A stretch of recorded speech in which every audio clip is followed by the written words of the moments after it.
culture. Remember when Bernie Sanders said this in 1988? I think we need to go the direction of Canada, which has a third party, Democratic Socialist Party.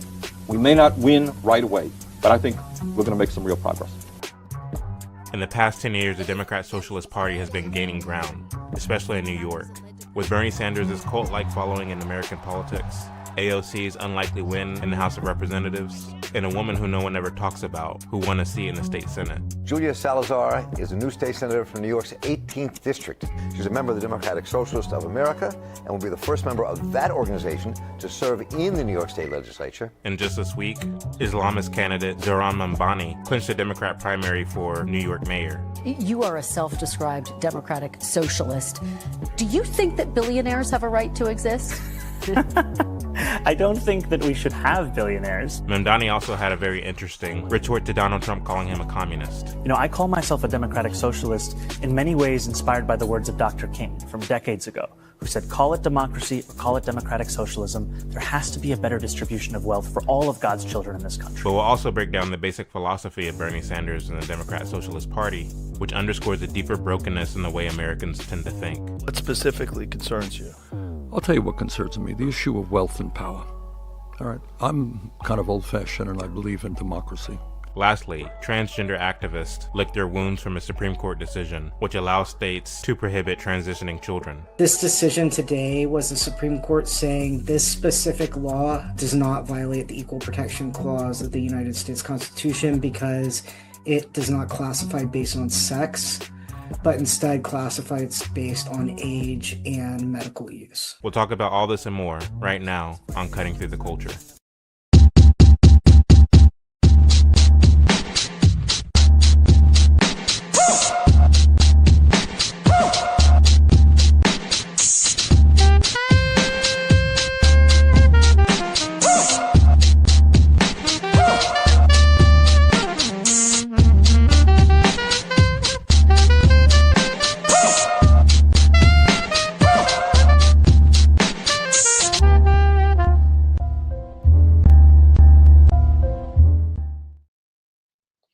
Hello, everyone. Welcome to Cutting Through the Culture. I am one of your hosts, Keisha King Benton.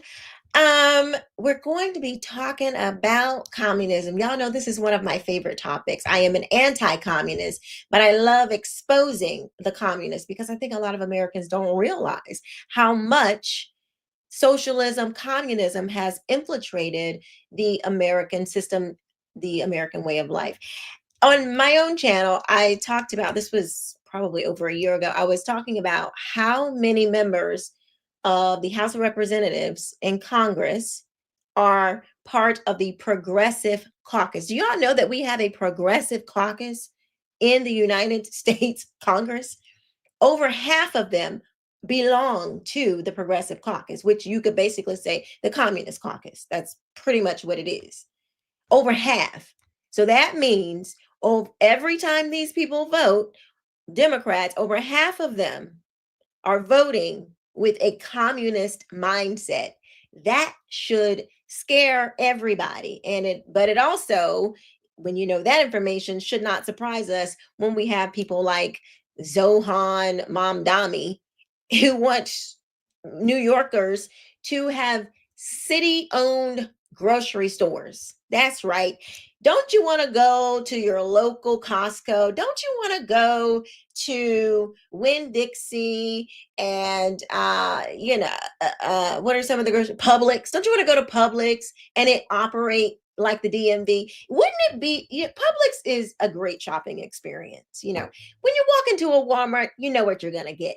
The lines are going to be long. There's only going to be 2 registers open because, they a lot of their ideology comes from the Communist Party. So you know what? They're not there to really make your experience pleasurable. They are there for you to get your cheap crap and get the heck on about your business. Publix, however, when you walk in there, they're going to ask if you look like you're confused at all. They're going to come up and say, can I help you find something? It's a totally different experience. Y'all know what I'm talking about. Mamdani would like for everybody to have the Walmart experience, which would probably be even worse than Walmart because at least Walmart is privately owned.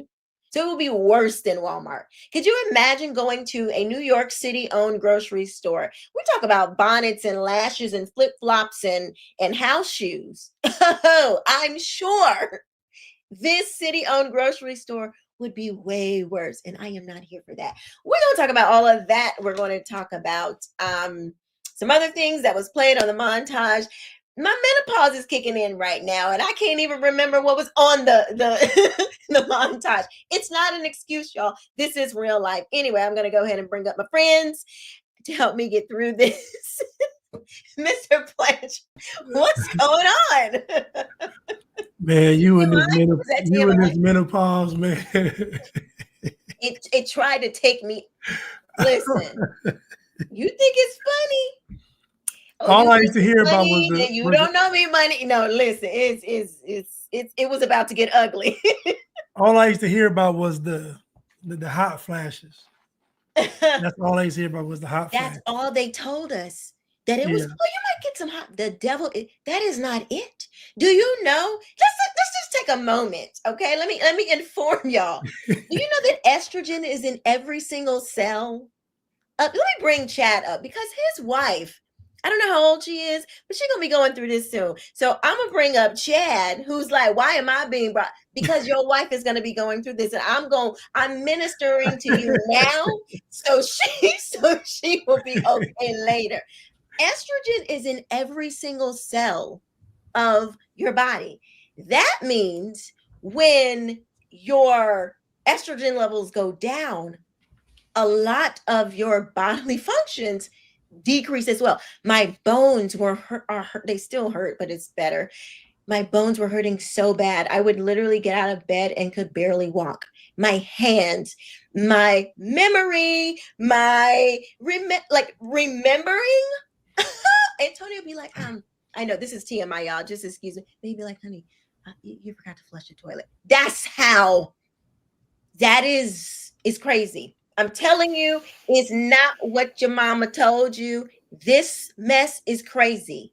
By the way, also, my tolerance level for BS has gone way down. So I really ask y'all to give me some grace. Because sometimes there's some things that we want to come out of my mouth, I'm like, oh, wait, I can't say that. So anyway. Somebody said, Keisha, you're not old enough. Oh, I'm old. I am in early, like I'm hitting perimenopause early, but because most women hit it at 45. I'm 43, so I am a little early. I didn't know it came that early though. I thought it came like in the 50s and 60s. No. It's from about 45 to 55. From perimenopause to menopause. So it lasts 10 years. Huh? It lasts 10 years. It lasts about 10 years. Some women experience symptoms even after that. But so menopause is when you've gone through menopause, it's 12 months without your cycle. That's all. So that next day that you don't have a period and it's been 12 months, that is when you have officially gone into menopause. You have no more eggs left. Your ovaries do not work and they just want you to shrivel up and die. Okay. That is what I'm like. Your body. Listen, I felt like somebody came and took over my mind and somebody came and took over my body. I got all of a sudden all this weight concentrated around my midsection. I'm telling y'all let me scoot up because I don't want y'all to see because I'm trying to work it off and it's slowly coming up. Anyway. Yeah, because I know, Chad, do mostly men watch your channel or do you have a mostly male audience? It's interesting. It's about half and half. So when I first started on IG, most of my audience was women. It was like 78% women, but now it's about half and half. Okay. Well, for the men out there, your wives, your sisters, your aunts, if they're around that age and they start acting a little strange, they probably don't even know that it's premenopause. I had no idea that all of this other stuff. I thought it was a little bit of hot flashes and that was it. That's not it. It's a lot more. I had a whole breakdown, y'all. This is not what this is about, so I don't even want to take it. But Keisha, I get it. Menopause, menstrual cycle on pause. Is that what it's? Yes. Yes. I thought it was menopause and put the man on pause, but no, it's you be wanting to put the man on pause. That's what I because thought. some of these symptoms be wanting you to put, but you can't put your man on pause. Yeah, you're gonna have to work that That's out. crazy. It really is. Do you know, just one more nugget? This is a time where most women, they leave their marriages, they have the most suicide, and they leave the workforce because your mind is not. I will be very open. 2 weeks ago, I had 2 days of severe depression. I thought, I now know what it is like to feel like I cannot live anymore. I've never been like that. That has never been me. It was the craziest thing, but that's how crazy this time is. It is something serious. It is serious, baby.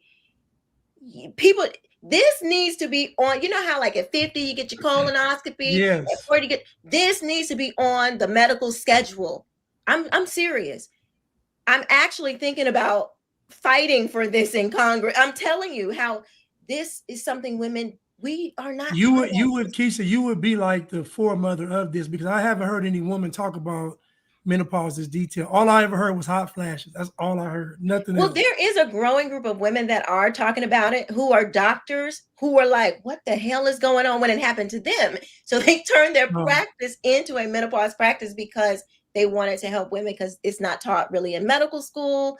And there's a lot of misinformation and just crazy stuff out there. So, whew, baby, it's rough. I'm telling you. Antonio will tell you. He was like, who? Antonio said, I went from whatever you want, baby, to what did you say? No. What did you ask me? Goodness. Yeah, it's been hell. Well, get ready, Chad. I'll keep mine in check. Chad got it. It ain't, no, Chad. It is not even Chad, about. I heard that, Chad, so he can check it. Keisha, Chad, so he can check it. Okay, you try to go tell that woman something, you will be, let her be going through one of these. I was so, like, I was crying every 5 minutes. Like, I was so, and if your husband doesn't have the compassion for you at that moment, baby, listen, you don't even know what's going on with your body. So you definitely need your husband to give you some patience and some compassion and some grace. You're not going to be, it's hard to make it through this by yourself. So if Chad say go sit down and be quiet, that ain't gonna work. I mean, if he wants no, seriously, what is going on in her mind, you could literally push her over the edge of just not, it's just not, you want to be compassionate during this time, because you don't even feel like yourself. You don't even know why you're feeling these. It's a lot. It ain't that simple, Chad. Just go work that out. Let me tell you, I had to call. I said, no, I'm serious. I know we're getting to the socialism. I got you, Gregatron. One more thing. This is important. It was so bad that not last night, but my second night of that depression time, I sat on my bed. I said, Lord, I am your daughter. You got to come get me now. I felt the Holy Spirit come into our bedroom, and I felt that weight start to lift off of me, and I've been okay since. So praise the Lord. Y'all keep praying for us, because it's rough. Anyway, Blanche, what do you think about these crazy New York socialists? I mean, it's scary because, like you mentioned earlier, how much of communism and socialism is woven into the fabric of just American society. Even the notion to say that there shouldn't be billionaires, even to say that, even to suggest, like I think he even suggested rent control. Like you want everybody to have the same. Like, dude, how you gonna? I don't know. This stuff just sounds good because we're conditioned to think this stuff is good. You know, what did he say? He wanted state-run grocery stores. I'm gonna tell you what's crazy, right? I don't know if y'all remember. I know during the pandemic, I was out in California, and every store had long lines outside just to get into the store, right? And I remember I was in the Bay Area and I was in a plaza and I looked around and literally I just saw lines of people. I'm like, these look kind of like bread lines. I just was thinking about like bread lines in Russia, like just thinking about poverty and you just waiting to get something simple in the store, but you waiting for 2 hours. Like you're not going to the store to stock up. You're just waiting to get a couple of things because you got to get in and out. Anyway, could you imagine states running a grocery store? Like, could you imagine? Well, he's running for mayor, so I guess it would just be the city. Okay, the city, but what would be on? Either way, I'm just saying, like, what would be on the shelf though? Like, you're not going to have a whole bunch of like what would be on the shelf. You only have items that people are going to use, so it'd be the basics like eggs, milk, bread, butter. Like it wouldn't be anything like out of the. No, and you're definitely not going to get like variety because Bernie Sanders was like, I mean, why do you need 15 different deodorants? You don't need that. You need 1 or 2. They want to literally monitor your deodorant. So if you're sensitive, if you got sensitive skin, too bad. They don't care. If you don't want the aluminum, sorry for you. But what I'll say, Keisha, is what these people are saying, it just sounds good to most people. The rich are getting over, we're suffering, let's make everything fair and equal. It just sounds good. I mean, obviously the brainless people, but I don't know. I just think it's all in our culture. It's everywhere. It's in the music. It's media. It's what he's saying sounds good. I was listening to him last week and I was like, I can see folks just eating this up. Mm-hmm. He's a democratic socialist. He's Muslim. I mean, he just like checks off he's not white. He checks off all the boxes. He's coming to help. I don't know. It's just, he may not win. I think he's going to win though. But you do? Yeah, I kind of.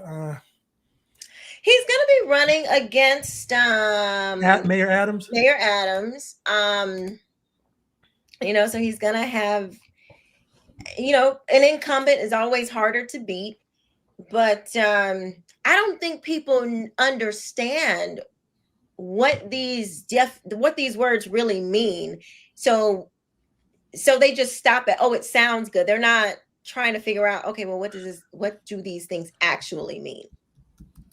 People just throw these words around. Chad, what do you think? Think he's gonna win? I mean, so the thing is, it's interesting when you look at the news appearances that he's made. He's always very well spoken. He's smoking. You said it right. He's probably smokes before the interview, right? But he's always very well spoken. He always has a smile on his face. He always seems full of energy. So you can tell he's very well trained. You can tell that he's a groomed politician and that he was basically tailored for such a moment as this. I would also add, too, that when you look at political pundits like that of David Axelrod, who worked for the Obama administration, he spoke of, this Mamdani's elegance and how eloquent he is. And he seemed to have gotten kind of the nod from Axelrod, who is a Jew, in order to basically try to dispel any kind of allegations or concerns that Mamdani, I'm hoping I'm saying his name right, might be anti-Semite. He said, Axelrod said, I come from, a Jewish family, and Mamdani did say that, if he gets in office, he is going to try to pass some policies as mayor that go after hate speech, which includes anti-Semitism. And so this is kind of Axelrod's way of trying to reassure the Jewish community in New York City that this is somebody who you can get behind. But again, what I'm struck by most is the fact that many pundits are gleaning on and hanging on every word of this new character, speaking of his eloquence, speaking of how charming he is. And this is the way that these people win elections, because it's interesting. And we have a clip that I'm sure you're about to play here in a moment, where he's asked, by a MSNBC reporter whether or not he thinks billionaires should exist, and he smiles and say, well, I don't think anybody should be a billionaire. So he's basically smiling at you while telling you that he doesn't think people should exist, that people should have a certain amount of money. So he, as a mayor, believes that he should have a say in how much money you have in your pocket. While he's saying this while he's smiling at you. And so this is one of these things that communists have mastered, is to be able to sell you feces with a smile on their face. And this is kind of where we are. Yeah, and call it chocolate, because most people aren't billionaires, so it doesn't even register to them. So when they hear, I don't think billionaires should exist, they're not thinking like what he's essentially saying, that he wants to be able to control people's money. They just think he just wants, he just got beef with the billionaires, and I'm not one, so that doesn't concern me. Wrong. Let's listen to what he said. You are a self-described democratic socialist. Do you think that billionaires have a right to exist? I don't think that we should have billionaires because, frankly, it is so much money in a moment of such inequality. And ultimately, what we need more of is equality across our city and across our state and across our country. And I look forward to work with everyone, including billionaires, to make a city that is fairer for all of them. So, could you imagine if, I don't know what a geologist, somebody that looks at like the land and trees and an arboretum, I don't know. And they were like, we got some tall trees, we got some short trees. I don't think these short trees should exist because it's too much of a disparity. So let's just go and cut down all the short trees so only the tall ones exist. We would never have any new trees. Right. You know what I mean? Yeah. Like looking at things through the lens of a disparity, you can never, that's not how you compute what that's not what you want to use as an input for an outcome. You know what I mean? Like that's dumb. Not only is it dumb, Keisha, like, I mean, and maybe this is the point that you're making. I hope I didn't miss it. I'm trying to find something in this book right here. But the fact that he said, look, I don't believe that billionaires should exist. To be fair to him, the words that he used, even though he means the same thing, is I don't think we should have billionaires or people should have billions of dollars, however he worded it. Yeah. That's what he's saying. But then he goes on to say that, I want to work with people, including billionaires, to equalize everything across the city and then the state and then the country, which speaks to something. And I was half paying attention to what you guys are saying in this book, but I think one of you made the point of like, well, it's just a city. Well, no, these communists have a global agenda in mind, but they believe in the philosophy of one bite at a time in terms of eating the elephant. And so they like, this is the reason, and we make this point in the film that we're making about school integration, right? School integration, and I can't wait to show you all this scene, but it's very complex in the way that they were able to pull it off. First of all, because when it comes to school desegregation, this was already happening before the so-called Children's March in Birmingham, which really kind of set this whole thing off. So before even the Brown v. Board of Education decision in 1954, you had this kind of incremental, this kind of gradual desegregation of the schools. And this was happening. And when it came to this whole notion that a lot of activists kind of tout today, where they say, look, we needed desegregation because the Negroes, they were getting the hand-me-down books and they were getting the hand-me-down school uniforms and all this other. They still say that today. Right. That's what I'm saying. These activists today who make these claims say in order to justify the civil rights movement, they say like, oh, the blacks back then, they were getting the hand-me-down books and this and the third. However, what they don't say is that when it came to many of the Negro school administrators, they were actually misappropriating the funds because in places like Massachusetts, they passed a law in the 1950s where 70% of the funds were allocated for colored schools and only 30% of the funds were allocated for white schools. So the Negroes are getting 70% of the funds, but then as it turns out, many of these Negro school districts were misappropriating the funds. And then in many other cases, you had a lot of Negro school administrators who were actually very thrifty with the funds. They opted to take the hand-me-down books from neighboring schools as opposed to buying new books so they can make the money stretch. So they're actually being more thrifty with the funds in some of these cases. But the communists didn't care about any of that. What they cared about is sensationalizing the issue of school integration in the streets, because they understood that to the extent that they win in the streets, they establish themselves at the forefront of being able to pick the kind of curriculum that is taught in centralized schools in the future. So they had their eyes on the long game. They wanted to be, they wanted the civil rights apparatus to have a say in the kind of curriculum that is taught in centralized public education. This is why here in the South, or what they call the Deep South, right? We learn about Martin Luther King on an annual basis during Black History Month, that he was this great hero. Not only that, in the South, we learned that the Union were the good guys, that the Union saved the slaves, that the Union were, Abraham Lincoln was good. We don't learn about the nuances and the complexities of the Confederate Army.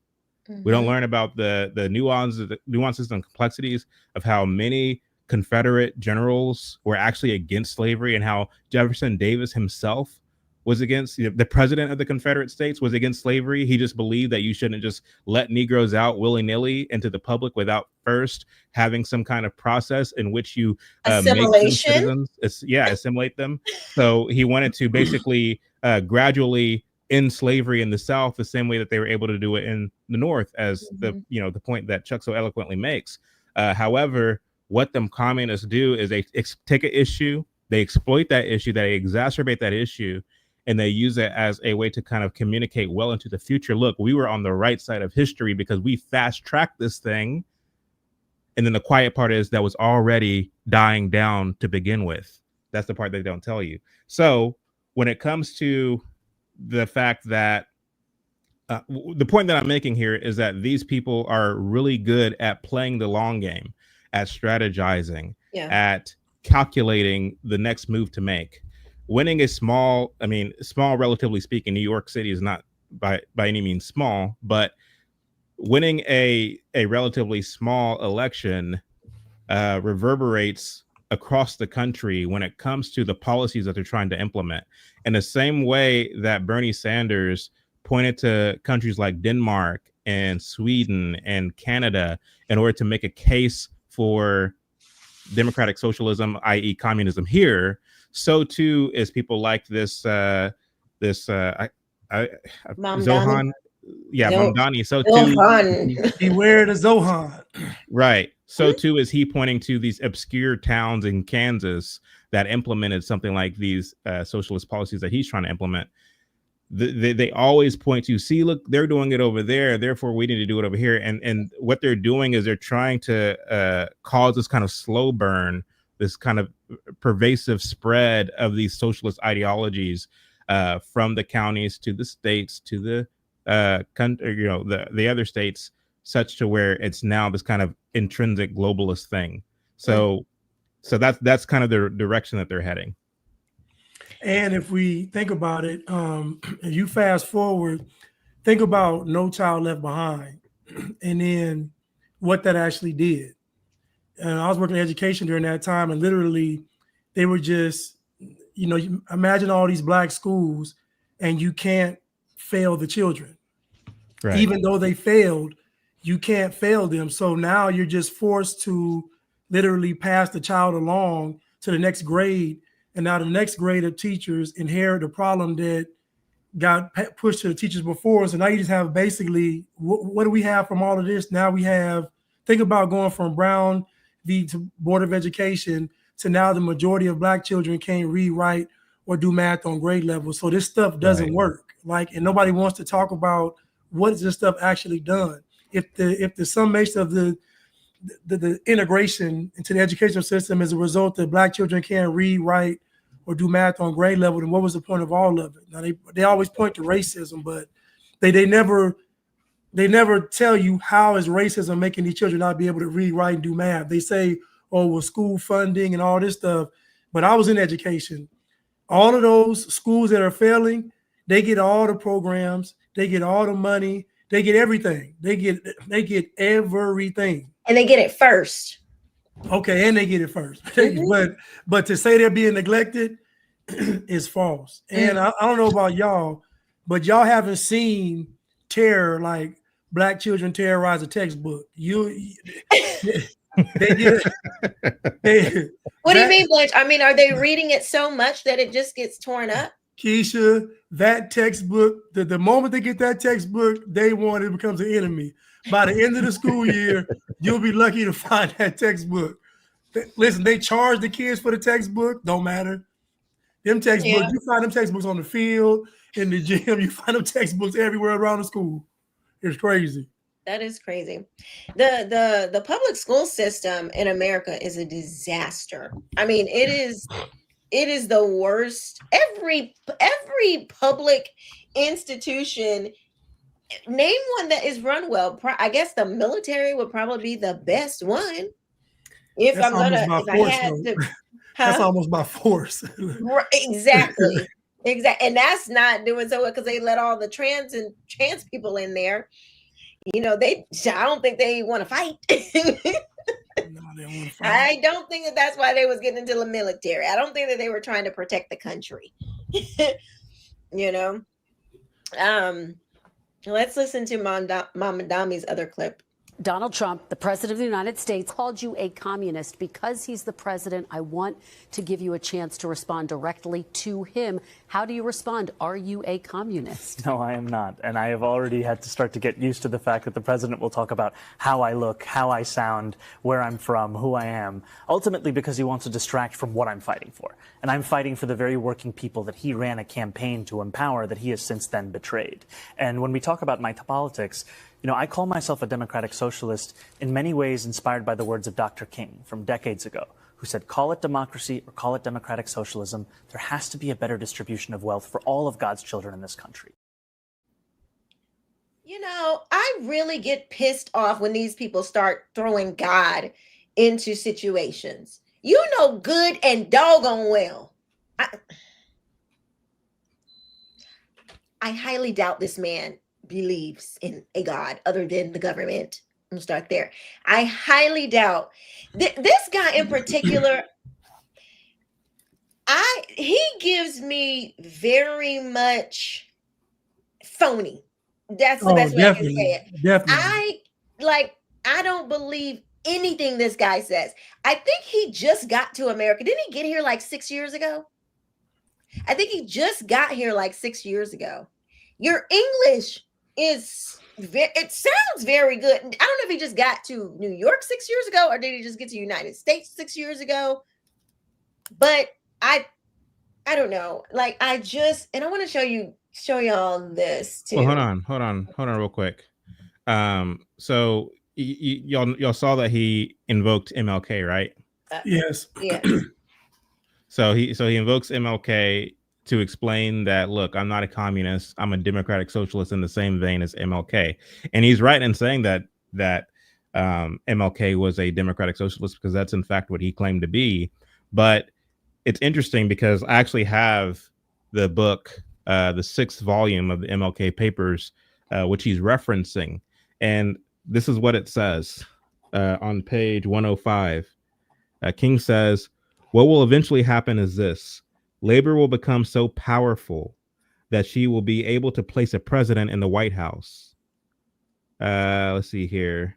This will in all probability bring about a nationalization of industry. This will be the end of capitalism, says Dr. King. He goes on to say, what will the new movement be called in America? I must admit that I don't know. It might well be socialism, communism, or a democratic socialism. But what does it matter anyway? A rose called by any other name smells just as sweet. Those are the words of Reverend Dr. Martin Luther King Jr. So what he's telling you, and by the way, when you look at the Democratic Socialist logo, you'll notice that it has a hand with a rose in it. Mm-hmm. And basically what it's referencing is that old Shakespearean slogan, a rose called by any other name smells just as sweet. These are people who chameleonize themselves under different names so long as they can push their agenda because they're very utilitarian in this way.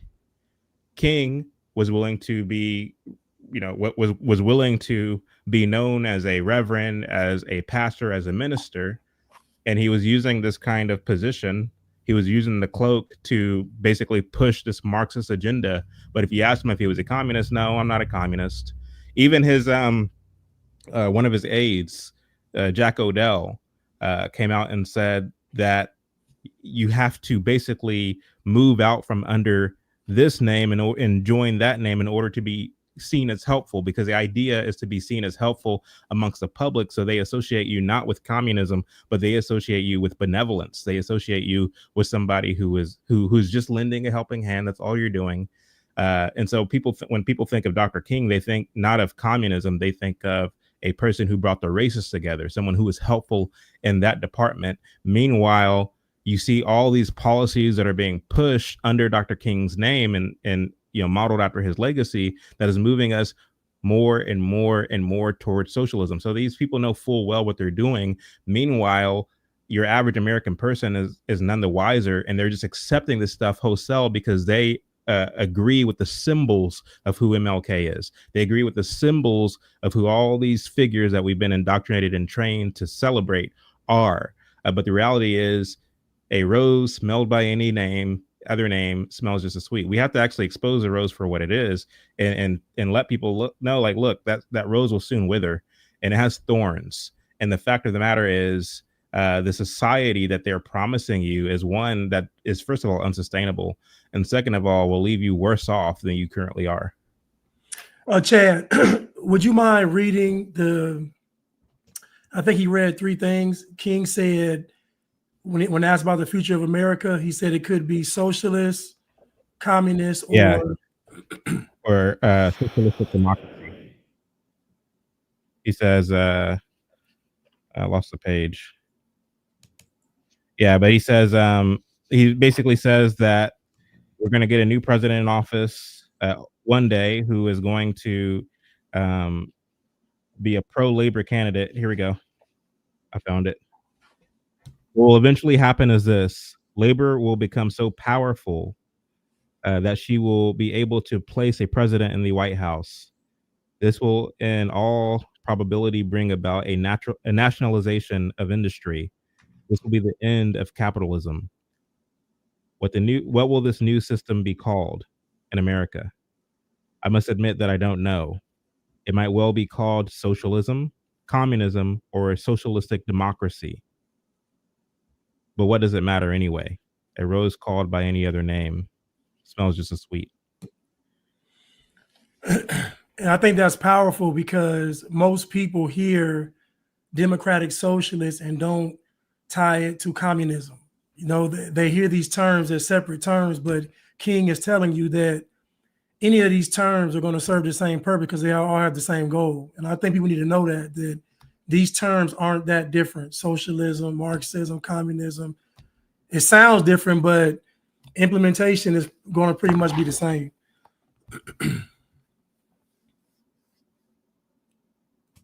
You're muted, Keisha. Look at his campaign sign. I'm like, this looked like something from a Bollywood billboard or something. They said his mother's a Bollywood filmmaker. Shut up.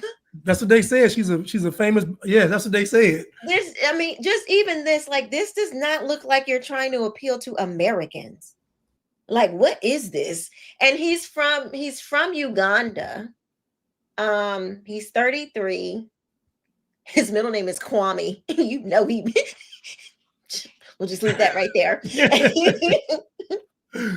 Let's see. What did I hear about him 6 years ago? Maybe, I don't know what that was, but I don't know if he's new to just the Democrat Party 6 years. I don't know. It was something about him just doing something 6 years ago. And I thought they said moved, but I don't know. Maybe I misunderstood. Who knows? Menopause. But it's it's not shocking, I guess, but it's unfortunate that so many people don't realize what these people are actually saying. Like, when are we going to, how do you convince New Yorkers that this is not what we want? And I don't think this is a thing where we can just say, well, it's New York, it's not in Florida, it's not in Georgia, it's not in Texas, it's not in Michigan. It's New York. We don't have to worry about anything. What do you say to that? Anybody? Do you think you have to worry about it? Chad, do you think you have to? I think I already said it. Like, again, these people are playing the long game. Mm-hmm. And the idea is to win a victory. Like the Montgomery bus boycott happened in the obscure city in Alabama, that the press was successfully able to make Montgomery the poster child for the entirety of the South. When in reality is you go across the South, you'll find different flavors of culture and community in the same way that you did in the North. I guess what I was asking is like, well, okay, the point that I'm making is, mm-hmm. Go ahead. I guess what I was asking is how do we prevent, or what can we do? What would be good for us to do? If anything, to try to slow this stuff down. That's a interesting and very difficult question, simply because the fact is these people are playing by an entirely different set of rules than we are playing by. Yeah. It's funny because I went on this show this past week, and somebody was asking me about COINTELPRO and how, King may have been a communist. However, J. Edgar Hoover and FBI were wrong for putting tabs on King and putting surveillance devices in his hotel rooms and things of this nature. And to me, I kind of had to laugh to myself, just because this is why we lose. This is why we're losing our country. The fact is, when you look at communism doesn't play by the same rules that we all play by. When you look at its founding documents, it tells you clearly in black and white that it is an ideology that seeks to overthrow everything in its wake. They seek to destroy us. They are the viper in our midst that seeks to destroy us, literally, in order to make way for their new utopia. And so the reality of it is, you have to you have to basically engage in the conversation only if there are adults in the room who are not naive to the way that the world really works. I'm not interested in having this kind of conversation with people who are not interested, or who think, or who have this kind of impressionable view of how the world works or how war works. Like, you have to really understand what the plans of the enemy is if you're going to know how to counteract their agenda and the things that they're doing. War is not for the faint of heart. It's just not. And the fact is, J. Edgar Hoover had just cause to go after King. I believe that he did, especially knowing what I know.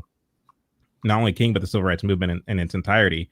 And so when it comes to the fact that the communists, they play by a different set of rules, the reason why they were able to pull off Montgomery as a launching pad for the civil rights movement to really take over the country, such to where we're now still affected by it today in 2025, is thanks to much planning, much strategizing, and the willing to really put yourself out there and die for what it is you're trying to do.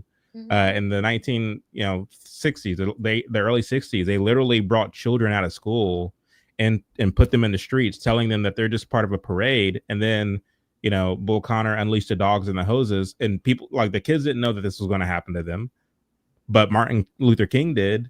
And that's crazy. And James Bevel did, because they wanted to further their cause. So they're willing to put other people in the line of fire to further their agenda. These are the tactics that they're willing to play by. And so to answer your question, as far as what can we do to counteract it?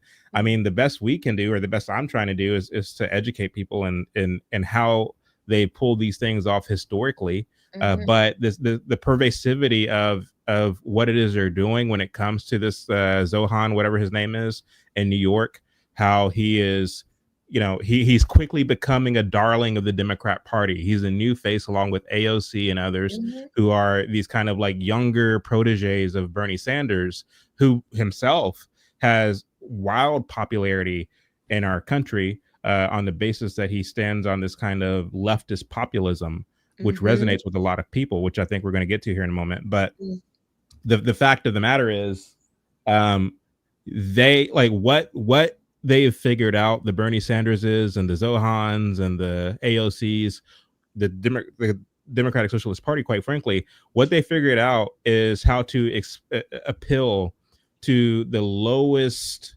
kind of carnal desire of mankind. They figured out how to appeal to that and how to exploit that.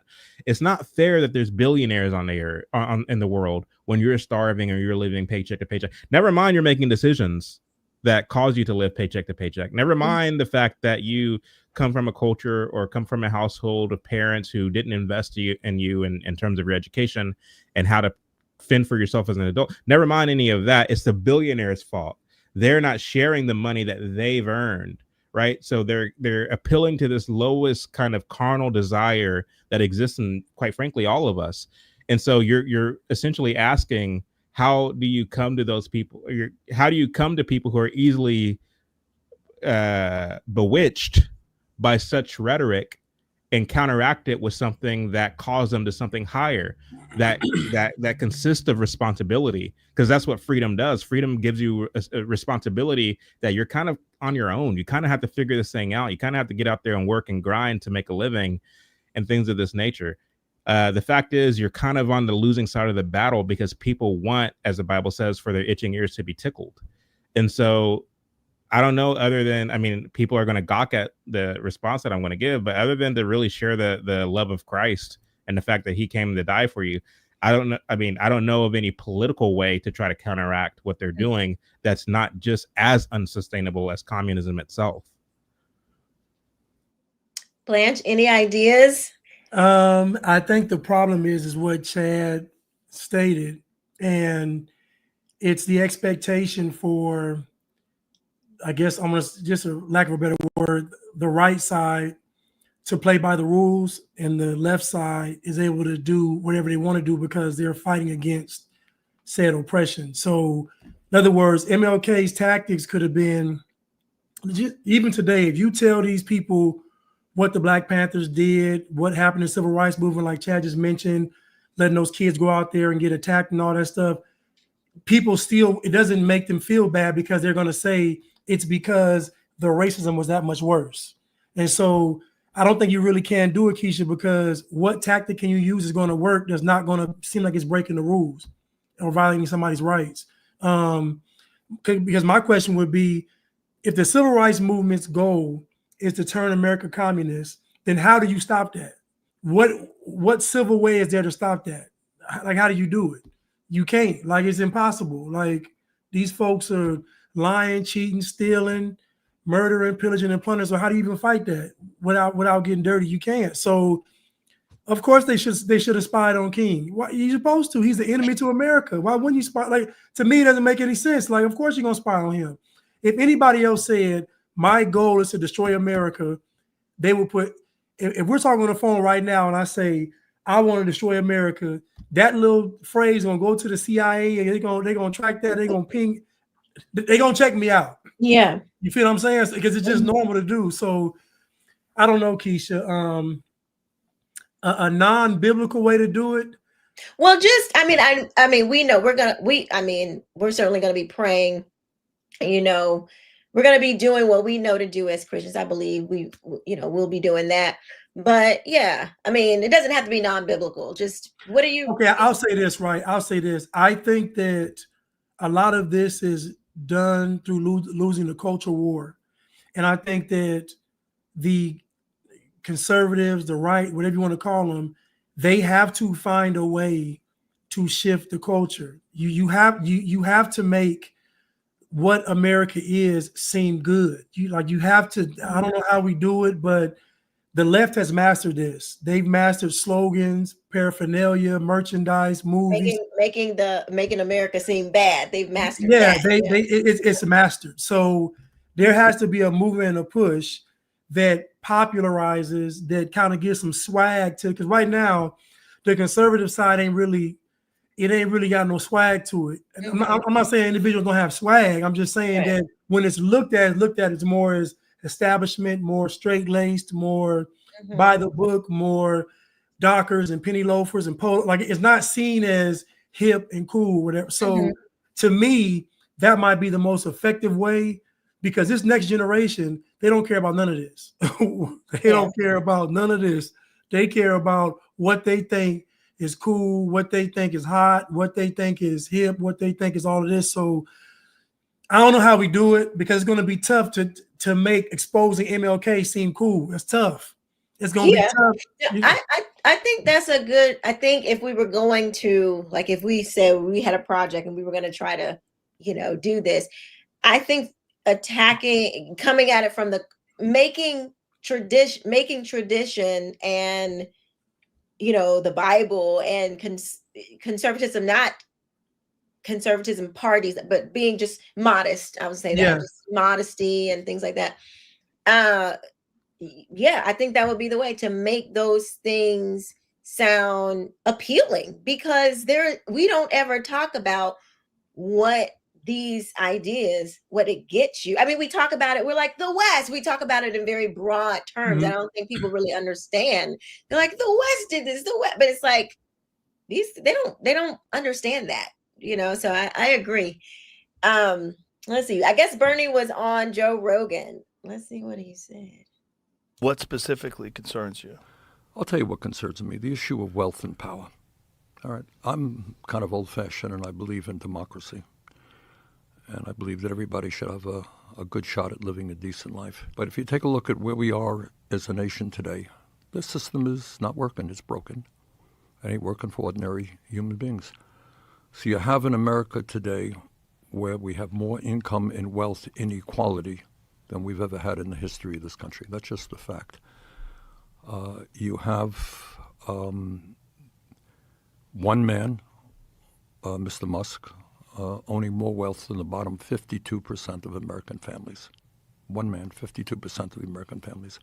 You got the top 1% owning more wealth than the bottom 93%. You got CEOs of large corporations making 350 times what their workers make. And meanwhile, in this richest country in the history of the world, working class people are getting decimated. But you're against, like, I don't, what? He sounded like he had a peppermint in his mouth. He was talking like he had a peppermint in his mouth. He sounded like he had something in his mouth. Did y'all hear that or no? Yeah, it's called lies. Right. That is brilliant. That is good. Pretty much. Oh, you guys, make sure you like and share this video out. I think I forgot to say that. Also, we're going to be coming on every other week, you guys. Sorry, I was supposed to say this in the beginning. Forgive me. We're going to be coming on every other week. Cutting Through the Culture is now going to be every other Sunday. So we won't have a show next Sunday, but find us the Sunday after that.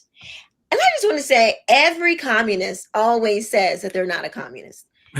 Going back to Mamdani when he was like, Trump says you're a communist. What do you say? I'm not a communist. We heard Fidel Castro say that. We've heard, I think Maduro said that. Did Mandela say it? Huh? Did Mandela say it? Yeah, he did say he's not a communist. But you're right. Fidel Castro said that he was a democratic socialist until he seized power. Now all of a sudden he says he admits that he's a communist. So this is the way. That's how they do. Yeah. Gotcha. That's exactly what it is. We need that clip. That is exactly. But what's interesting? Yeah, what's interesting about like that clip is, again, just to go back to the point that I made earlier, is that Bernie Sanders is trying to seize power. Like he's trying to basically put his ideology into a position of power, because that's really what it's about. It's a power struggle.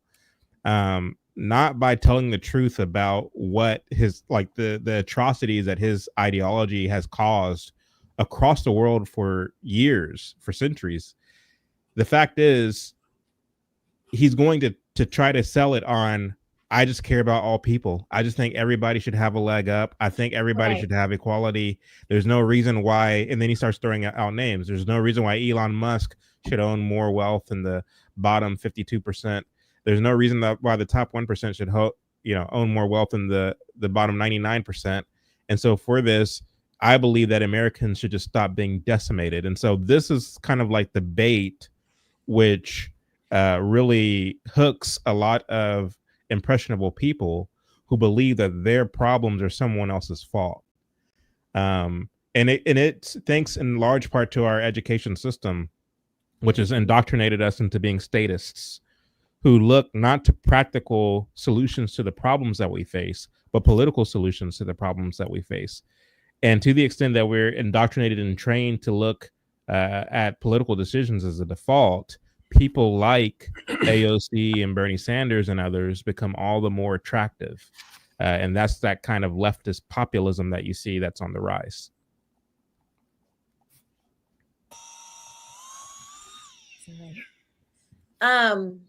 What was that? My dad.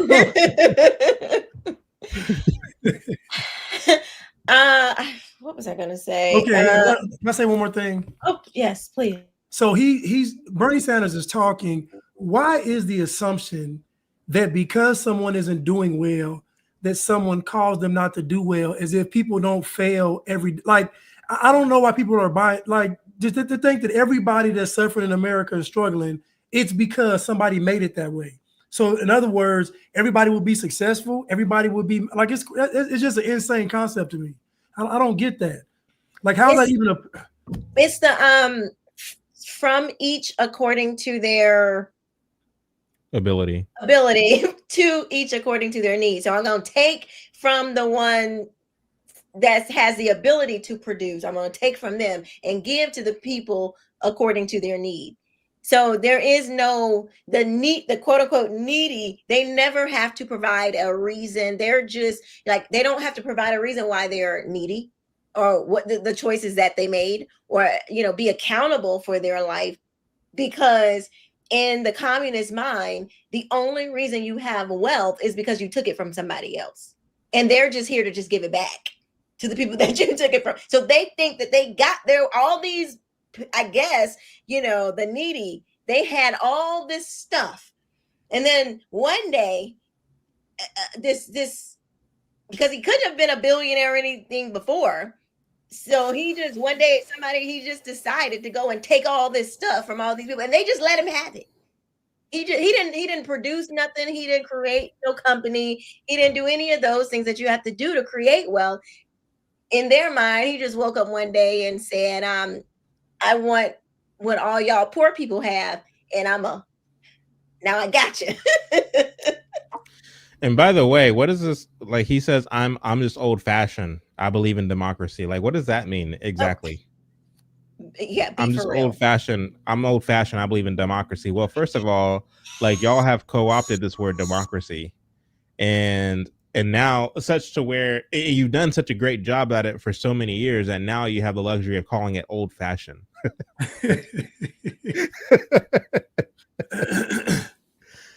But if he was old fashioned, he would say this republic. He would use old fashioned words. Right. Exactly. And there's nothing old fashioned about him. The fact is, communists are utilitarian. They're willing to become all things for all times, never losing focus on their ultimate agenda. They'll chameleonize themselves so as to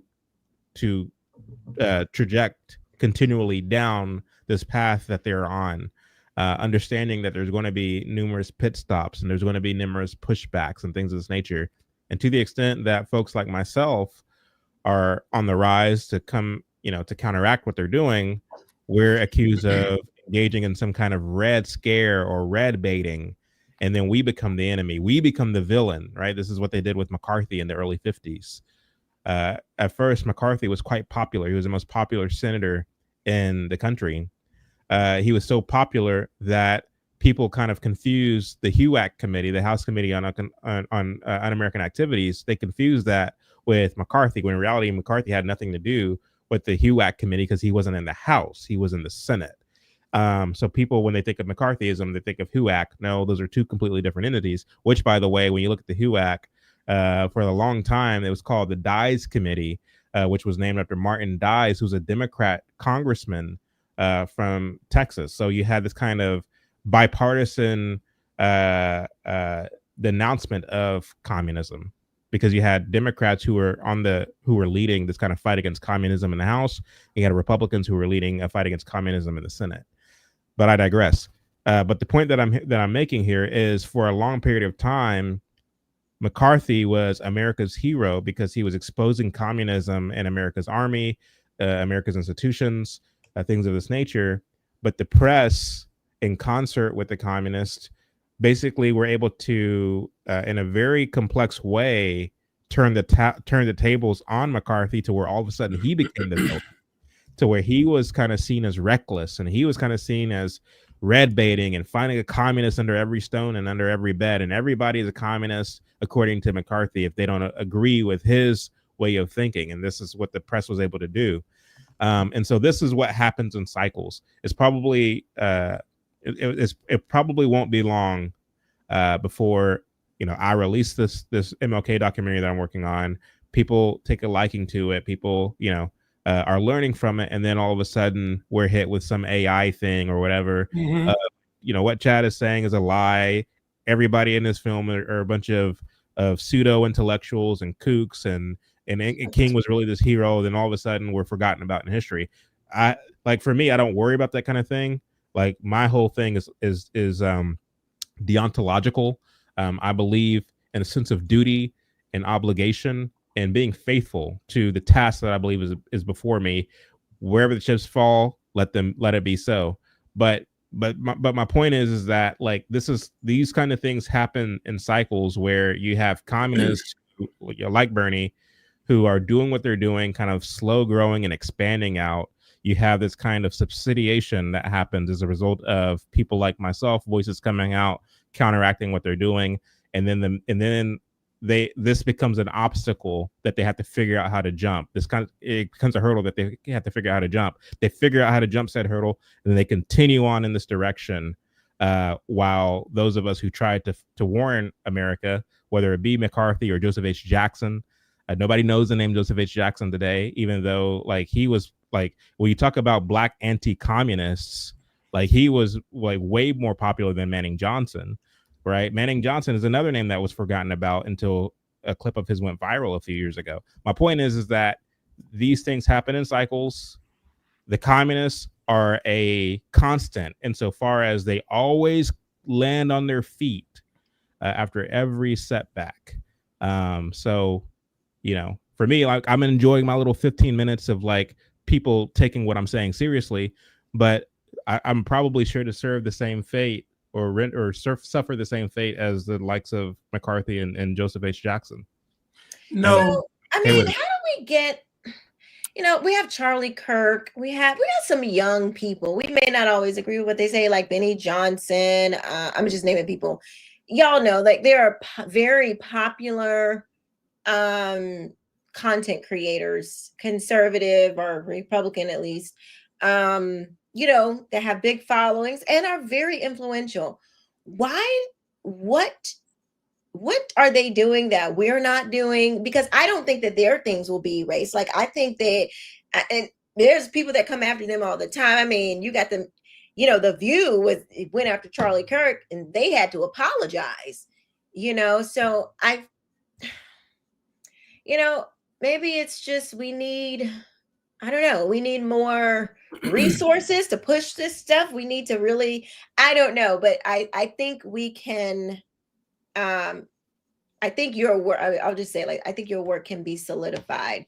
We certainly are going to do everything to, keep it going. And I don't know, we got to figure, like, we got to tap into some of this stuff that these other people are doing, because they seem to be, making their marks. Well, the thing is, like, I mean, you can only do so much, and that's why I say it comes down to just being faithful, right? Mm-hmm. Like, we are called, like Blanche says all the time, we're given a measure of faith. Mm-hmm. The question is, what do you do with that? And we just have to be like, I'm not trying to see how I can be the next Charlie Kirk. And I know you're not saying this, Keisha, but like, I'm not seeing how I like trying to see how I can build the next turning point or whatever. Like, I believe that, you know, if Charlie isn't a psyop, then, and he's just following, if he's just being faithful to what he's been called to do, then God bless him. You know what I mean? Wait, you think Charlie's a psyop? I said if he's not, Keisha, don't read too much into that. But don't say stuff like that, because I'll be thinking, I'm like, wait, what? But I'll be listening to that, I'll be like, man, is this dude? I'll be listening sometimes. I'll be like, I ain't gonna like, it's crossed my mind. I'll be like, but my point though is that you know, when you look at Turning Point USA, the John Birch Society was quite big in the 1960s and 70s, right?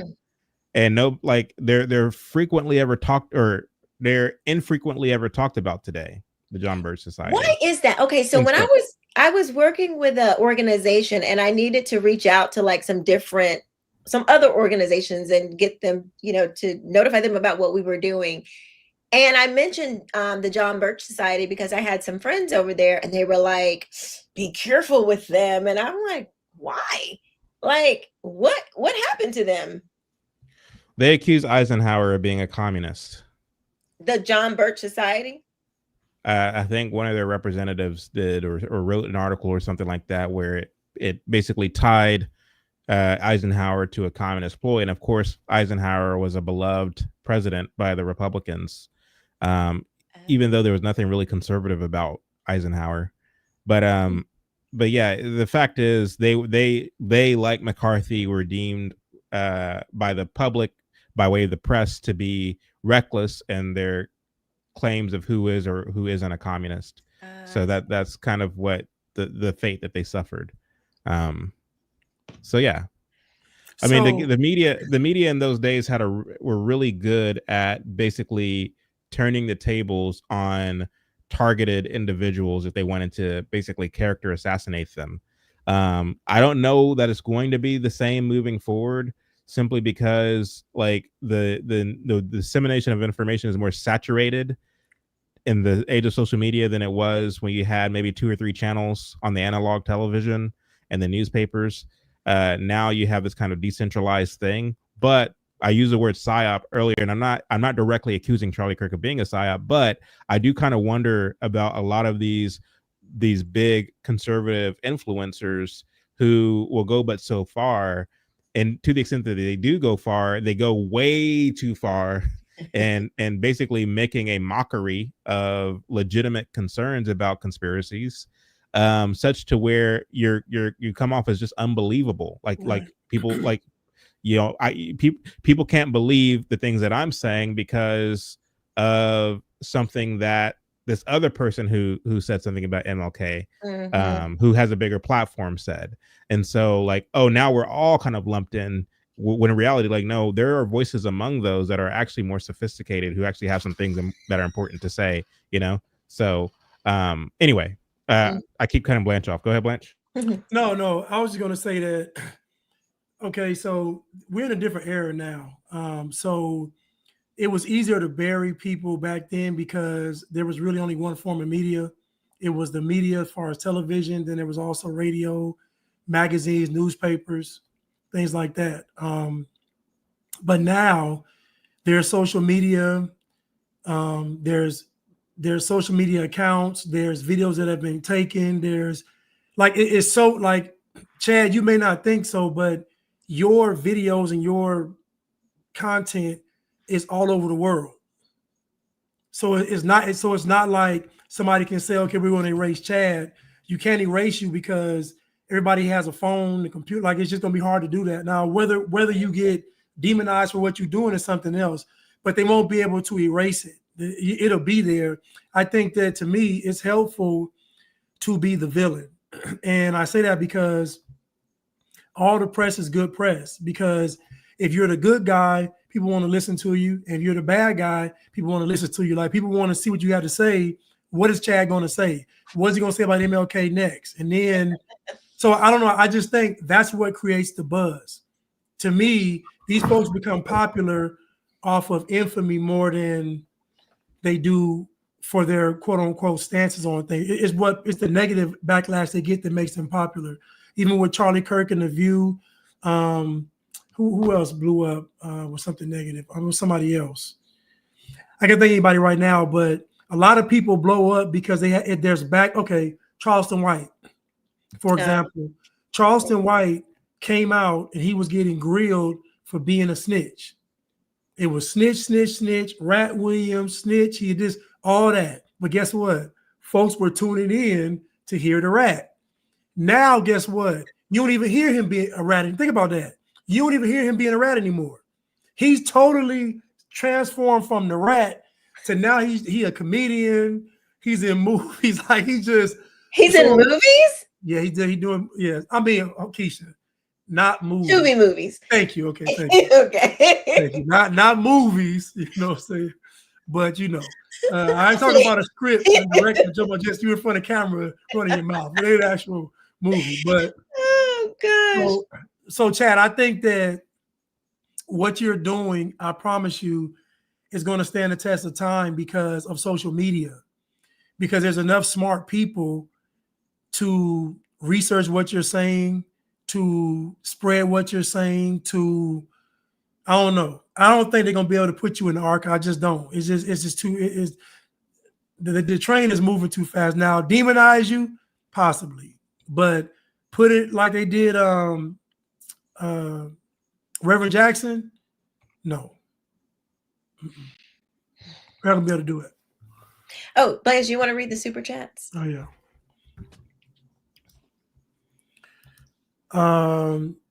MC Towns, super sticker. Thank you so much, sir. We appreciate it. Thank you.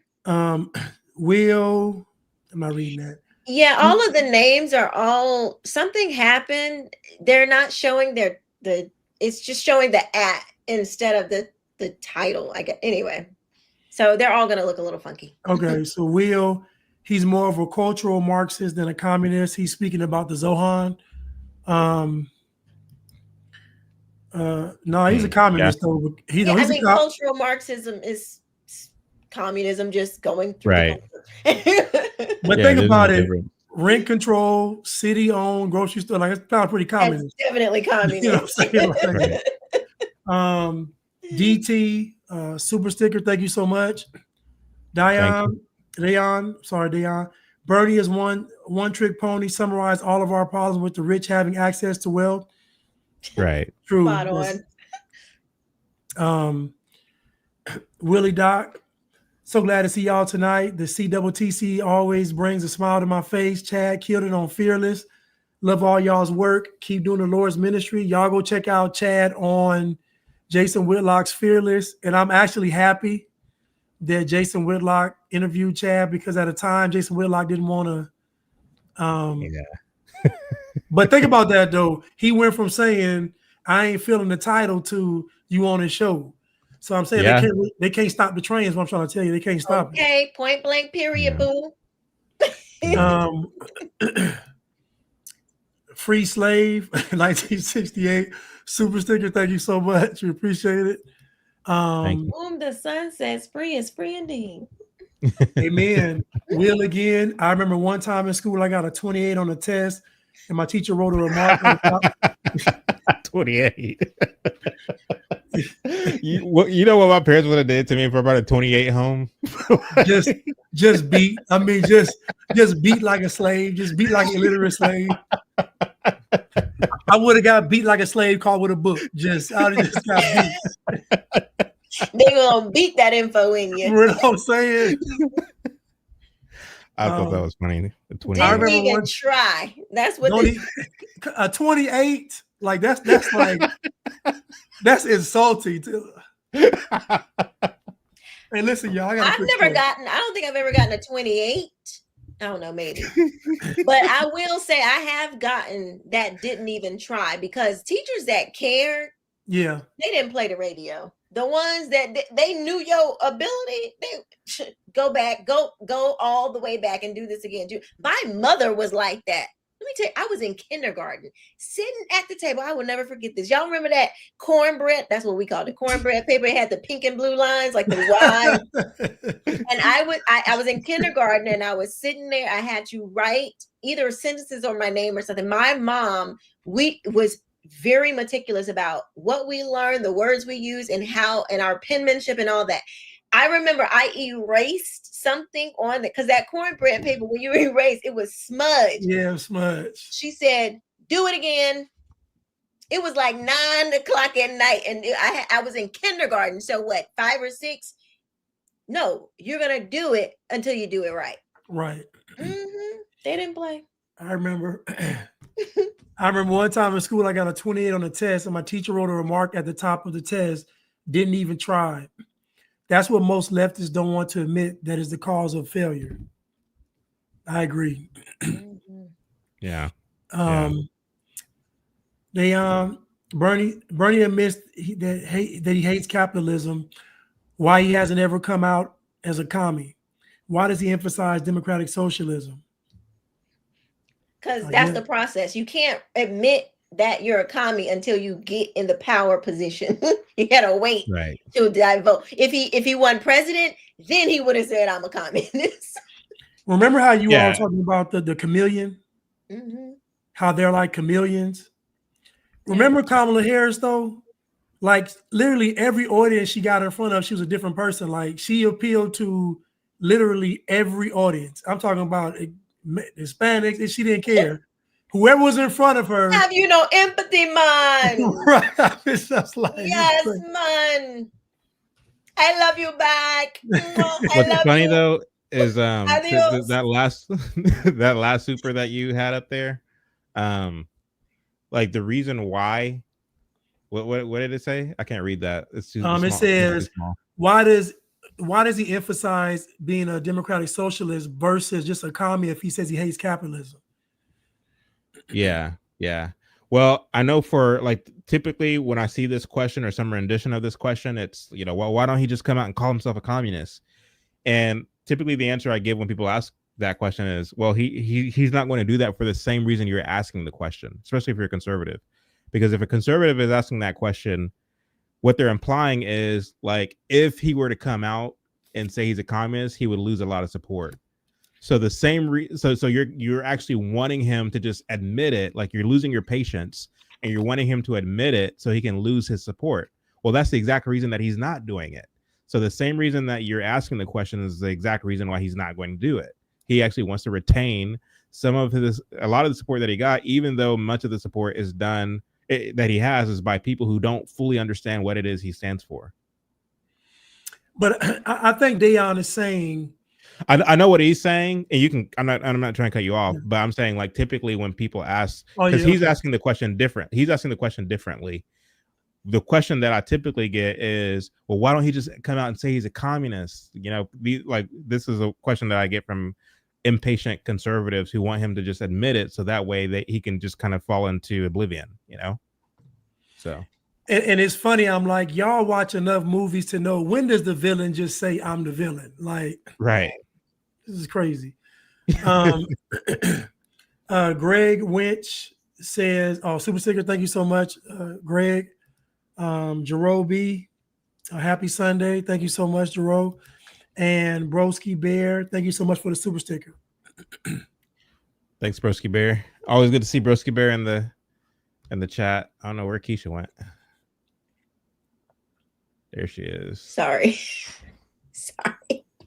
Over here pressing buttons and doing all kinds of stuff. Lord have mercy. Sorry. Late on the menopause, y'all. It ain't her. Oh yeah, menopause.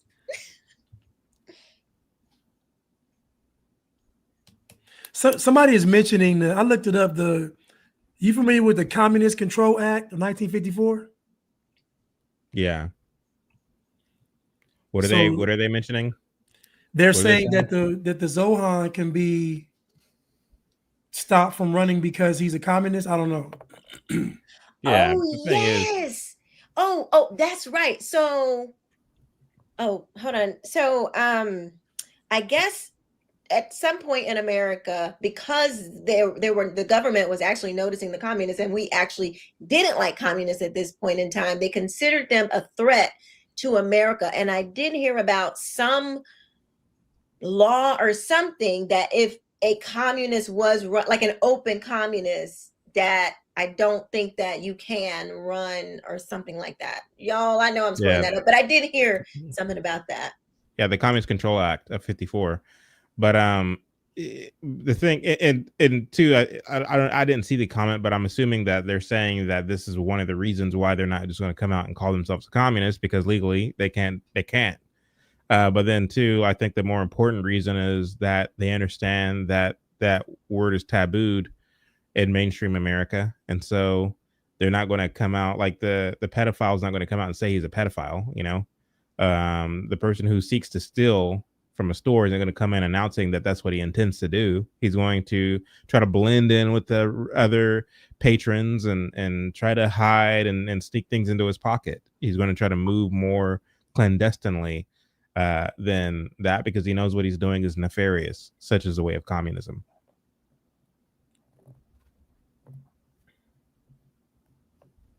Oh, that was all. You're muted. Oh, sorry. That was it. Yeah, that was it. Okay. Thank you, everybody, for those. Did I play the second Bernie clip already? No, you didn't. Okay, let's play that. A lot of people don't have $1,000 in the bank right now. If you don't have $1,000, your car breaks down. How do you get to work? If you don't get to work, you get fired. If you get fired, your whole life is disrupted. 60% of American. How much different is that than past generations? It's that we've always had rich and poor, no question about it. It's worse now, Joe. What do you attribute that to? I attribute it to decades-old attacks on the working class of this country. I attribute it to horrific trade agreements, which have allowed corporate America to throw millions of workers out on the street and move to China, Mexico, and other low-wage countries. I attribute it to a corrupt political system in which billionaires have significant control over both political parties. So that, for example, right now in Washington, the national minimum wage is $7.25 an hour. Yeah, so Joe was right to ask him what does he attribute that to? But then, of course, in a cowardly and deceptive way, Bernie Sanders gave the answer that he gave, which is funny because he said, you know, it's due to decades long attack on the working class. But you'll notice that he doesn't really make his own ideology complicit in the attack on the so-called working class, because the reality of it is communist Marxist ideology has been at the forefront in attacking the middle class and the so-called working class. They have been at the forefront of this attack, because to the extent that they impose their policies that seeks to help, right, that seeks to come in the name of help, the fact is they end up making matters worse. He mentions the minimum wage and how it's only, you know, $7.25 an hour. He's implying that it should be more. What this will do is it will make the economy worse. It will make conditions for those who make minimum wage worse.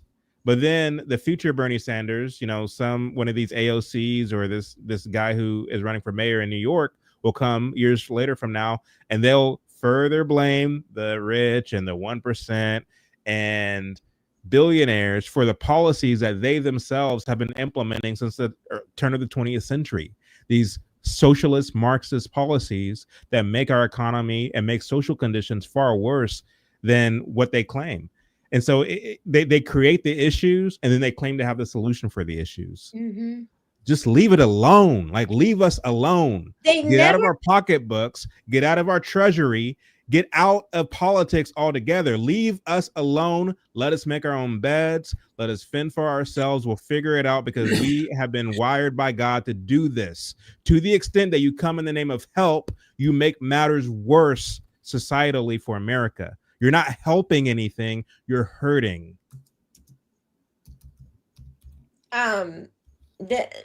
You know, these Congress people and politicians, they never have to face the facts, face accountability for their actions. So they pass these laws, and no matter what happens down the road from their disaster, votes, they never have to face accountability. Never. You just get voted back in, or nobody even notices. How come nobody noticed that when we started implementing minimum wage, that we lost the teenage workers, we lost, and which gave them skills, which prepared them for work, so they would be more ahead by the time they went into the as an adult into the workforce. And so we've stunted the growth of skill. We've stunted the skill growth of the teens because of this minimum wage, which affects, as you get older, you don't just stay a teenager, you still have to grow up. It's just all of these things that it affects that they don't think about.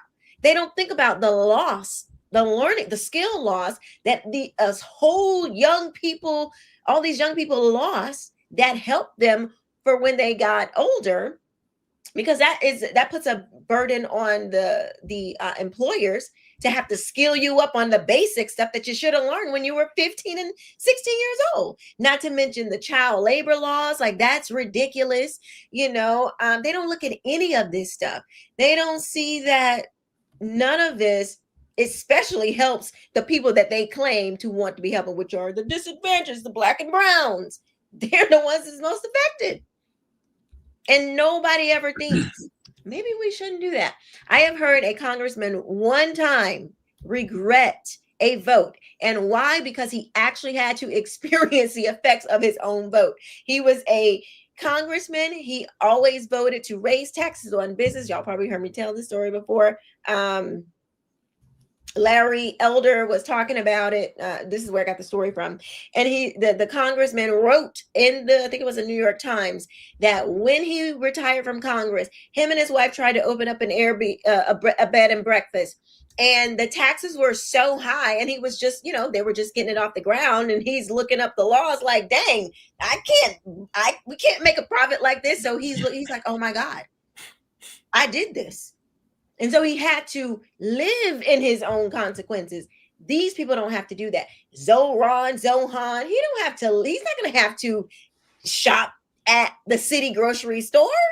He ain't shopping there. That's for the But peasants. then again, but yet he's not a Marxist. Yet he's not a communist. City owned, which will eventually become state owned, which will eventually become federally owned grocery stores, is the government owning the means of production. That's basic communism. But they're allowed to just get up there and lie, though. Like, why didn't the host press him? Well, you want this. This is what you want. You've said this openly. That is right in line with communism. So how aren't you a communist if this is what communists believe? And you've said that this is what you want to do. Why didn't she press him? He need to be in front of Megyn Kelly. Because Megyn Kelly would get you all the way together. Get it. You got about 2 follow-up questions. Okay. Megyn Kelly, y'all got to go watch her with Jake Tapper when he tried to tell her that he was pushing back about Biden's mental capacity. She was like, on this date you said this, on this date you said, oh, she was prosecuting him, honey. He was in the court of law. He had no chance. Anyway, let me play this other clip. Oh, gosh. I think we need to go the direction of Canada, which has a third party, Democratic Socialist Party. We may not win right away, but our job is to bring together workers and poor people, minorities, environmental groups, environmentalists. Let's come together, articulate the issues, and I think we're going to make some real progress. So Mamdani is just like his spirit animal, I guess. I mean, like, he's a clone. He's a clone. This is what they're trying to do. Okay, let me ask you, do you think that they're going to run AOC for president? Do y'all think that that's going to happen? I think that the Democrat Party's run for president in 2028 is what she's asking. Yeah. That'd be a disaster for the Democrat. AOC? Her, Bernie, they have been out here campaigning, drawing thousands of people to their rallies. As independents? As independents? No. As Democrats. Yes. And they're drawing big crowds. I don't know if they're still doing this, but they have been for a couple of months. Yeah, going around the country and doing rallies. And there was talk that they might try to run her for president. Dude, she would get, y'all think Kamala was, dude, she would get destroyed. I mean, I honestly, I don't know. I don't know. Okay, put it this way. If they just put her in the position like they did Kamala, maybe not. If they just slide her in there, yeah, maybe not. Now, if this was behind Joe Biden, I wouldn't say that she had any chance because people were tired. We knew people tired. But now, it always happens. People go, "Oh, Trump!" They're gonna make everything's gonna be terrible. We need change. This would be the time to put somebody. I'm telling. That's how they do. That is crazy. I think that's what they were doing on the to see like how viable of a candidate she was. Yeah. They're trying to. I think they're trying to test the waters to see like maybe, because in the party, the Democrat Party is really trying to put itself back together because they have their own split. They have the progressives, the communists, and then they have the more the more light Marxists, because I don't really, none of them are like straight up like regular like 1960 Democrat, I guess, if you want to call it that. But the DNC, they fired homeboy, the young one, the vice president, David Hogg. They was like, "Nah, brother, you got to get up out of here." And he wants the young people, and they're saying that the people want the young people, but the older people, the more light leftists, they see that this is turning into a cluster, and they want to get the party back kind of to the middle, but the young folks don't. And they are afraid of these people because they know if you go against them, they're gonna burn everything down. They're afraid of them. They're afraid of their own party. So they're saying Gavin Newsom and AOC on the same ticket. I think that they are seriously. I think that's why they're trying to pull Jasmine Crockett back a little bit, because they know they don't like her. She ain't got the message. But I don't really see them bothering AOC too much. I don't know. Maybe they sat her down. Maybe they're not. Maybe they moved on and decided, yeah, that's not going to be a good look. But I don't know. They running numbers. They're drawing crowds, and in politics, that's a good sign. Somebody said Newsom and AOC would actually win. If they won, it's over. You can go ahead and cancel Christmas. It's over. It's a wrap. The thing about it though is that when it comes to these primary races, of course, the Democrats, they're basically plotting and scheming right now as we speak. Mm-hmm. They don't have just one plan, as the two of you all know. They have a plan B, plan C, plan D, all the way down to so on. And so they're looking at viable people who can possibly win the election for them. It's funny because in 2016, during the Democrat primary, Bernie Sanders was actually had a strong chance of winning, but then there was some maneuvering that took place at the DNC that caused Hillary to kind of be the girl. Mm-hmm.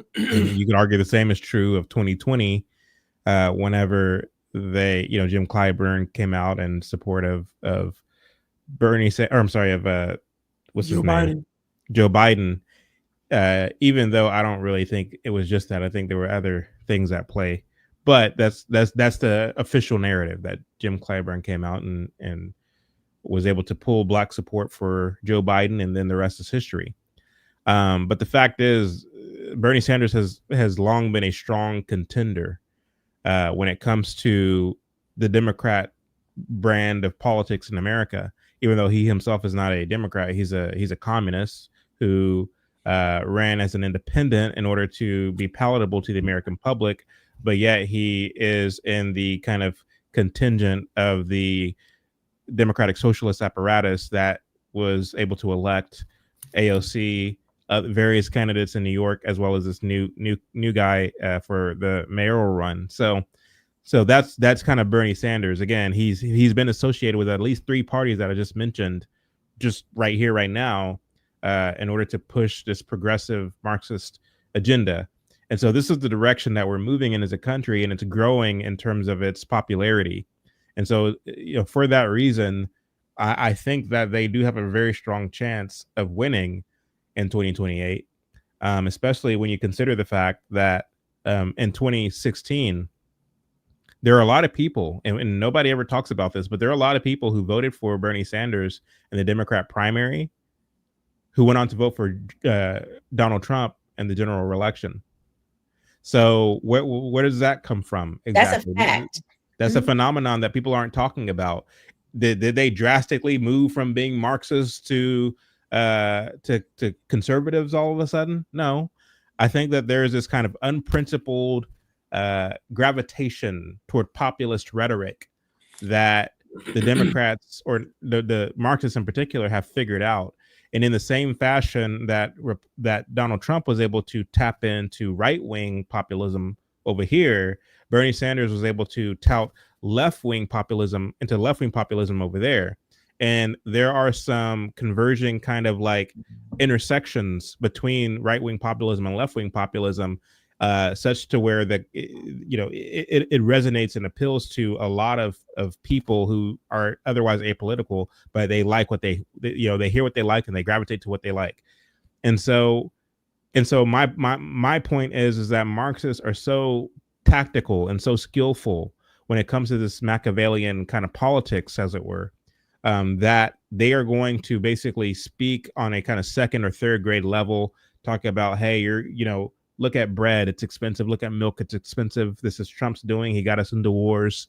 Look at how, he's caping for the billionaires. It's their fault that you're living paycheck to paycheck. This is the kind of low vibration rhetoric that they tout. And so the point that I'm making is, when you consider the kind of education that many of us have, this kind of public school education, when you consider the kind of entertainment that we enjoy, when you consider all the movies that we watch, all which kind of shape us in this Pavlovian way to be susceptible to the rhetoric that Bernie Sanders touts, I wouldn't be surprised if an AOC was to win in 2028, is the point that I'm making. I don't want it to happen, but I wouldn't be surprised given the state of where many Americans are mentally today. It's weird. I noticed this a few years back. I was hearing similar things on the right and the left. And I mentioned this to somebody. I was like, wait a minute, what happened? I was trying to think through it. I'm like, what happens when the left and the right have mutual interests, mutual agendas and ideas and beliefs? It's the uniparty. I said it's the uniparty. It's crazy. We should be concerned. I think we really should. Who is this in the AOC 2028? Okay, girl, you want them bread lines? You want bread lines? Okay, yes, all right. They got blue hair, rainbow, and a rainbow robe with blue hair, typing away. Listen. You don't have what? Let me help you. Who ALH? If you're, it might be like a bot. It's probably a bot. But if it's not a bot, say HIV. That's what it look like it says. Probably that too. But listen, I'm gonna help you. Look, you don't even have to wait for 2028 or for Zohran, whatever his name is.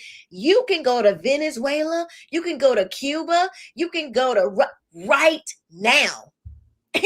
I know you can go do that right now. You can literally live in that in the society that the Bernies and the Zohans and the AOCs want. You can go right there and get that right today. You can. You don't even got to wait, girl. or boy, person. This is true. This is true. They. Oh my gosh, let's see. This decision today was the Supreme Court saying this specific law does not violate the Equal Protection Clause of the United States Constitution because it does not classify based on sex, but instead classifies based on age and medical use. This does create a new kind of era where the court is saying that legislatures can pass laws that allow certain treatments for some people and deny it for a disfavored minority. Listen, that is a woman. Now, y'all want me to listen. I can't listen. We got to. I'm sorry. To all my trans people out there, you say you were born in the wrong body, the wrong gender, but for the love of God, why would you choose to become a middle-aged white plumber? Like, why would you choose to be built like like you the short order cook at a diner? Like, this woman literally has face. Like, have you all noticed that they never turn into something that's like good looking? It's always like, why would you choose to be that? I mean, you can still want to be a man, but why that kind of guy though? Why would you pick a pretty boy? Women make ugly men and men make ugly women. I guess that must be it then, except only in the Asian countries, right? In Thailand and Thailand. But they ain't ugly. I mean, they be looking like women. Really? You know, they do. But they'll tell you though. They don't hide though. They say, "Lady boy," they'll tell you. This guy was over there and he was interviewing people on the street, and he stopped these two girls. He was like, "Y'all are beautiful, my God." They was looking at him like he was crazy. He was like, "Y'all are gorgeous." They was like, "Lady boy." He was like, "Huh?" It was like, "Lady boy." He was like, "What?" She said, "I got it." And he was like, "Oh." He was like, "Oh." Oh my gosh. Wow. But my really point is sad. you want to be trans. Come on now, I can't listen, man. You shouldn't be the spokesperson. That's all I'm saying. You shouldn't be pick a trans person that looks like they not that. Don't know, because you're gonna make everybody say no. Everybody's gonna vote no. Pick a trans that I can't, maybe it is, and I don't know, but not that. You can't do that. But I think ugly, weird, that's kind of that's what queer is anyway. Queer is like what's weird. And so I think they want it to be ugly looking. I think that's part of the culture change. They want the art to be ugly. Yeah, you notice like like the Joy Reids and the Marxists that are on public facing. You'll see them in kind of grungy, dirty looking, like they like that dirty, not kind of disheveled look, disheveled. If you even with these, we're supposed to be embracing fat people now. Everybody fat is good. And so when you go to like Target and you see the overweight women on the thing, they don't even look good. Like it's like this weird. They're not beautiful in the face, right? Where you're like, okay, well, at least she's pretty. They're like big, and they're not. They like bald headed, or they got they look. They just. It's not our culture. It's not American. It's not. It just don't look right. I remember Lane Bryant when I was a kid. That was for the big women, and you go to Lane, obviously with family, women in my family, but you go to Lane Bryant and you look, the models would be big, but they'd be beautiful though. The face would be beautiful. But not today. That's crazy. They're big and ugly. You can't be 400 and ugly. I'm sorry. Okay, got a big old gap. Got a big old gap in the mouth, and you can't have unibrow. But people are now, like, women are starting to be like, well, I think it started with Kim Kardashian. So she went super skinny. And so then all the girls were like, oh my God, I have to be skinny now. I have to look like Kim. And so everybody's going skinny. And so it's kind of putting a dent no pun intended, in these larger women's in their little hustle. Because this was becoming, they were creating content. That rapper who's really big, she sued the Lyft driver because they couldn't fit her in the car. Like these big people trying to get a bag. But Kim Kardashian kind of poked a hole in that in their industry, I guess. I guess you're right, because Lizzo even lost weight. Okay. That Ozempic, you see what I mean? Like Kim Kardashian stars, and then the Ozempic, Oprah, all of the, the so-called culture makers. Gabrielle, that got super. So what is Ozempic? I keep hearing that. What is that? It's a diabetes medicine, right? It was made for. It's a diabetes medicine, but it helps you lose. It like takes away your entire appetite. Yeah, that's the side effect of it. So like anorexia? It's like forced, like anorexia kind of thing? Some people are. Look at Oprah. Oprah is a Chad. Some folks look crazy on it because they're losing too much weight. Like you got to eat something. And they call it, some people say you have like Ozempic face because you get so skinny, you just look crazy. Is that what Al Sharpton did? He got the beta version, the trial version. He got Ozempic body, bobblehead though. I'm gonna share my screen. Look at this. This is Oprah. Oh wow! Right? Well, that head gonna stay the same. Wait, where is she? Oh yeah, I was trying to go to the actual picture, but there it is. Okay, there it is. That's the bigger one. Yeah, look at Oprah. And I don't think, you remember she was supposed to be doing Weight Watchers. Hold on, zoom in on her face. Let's see.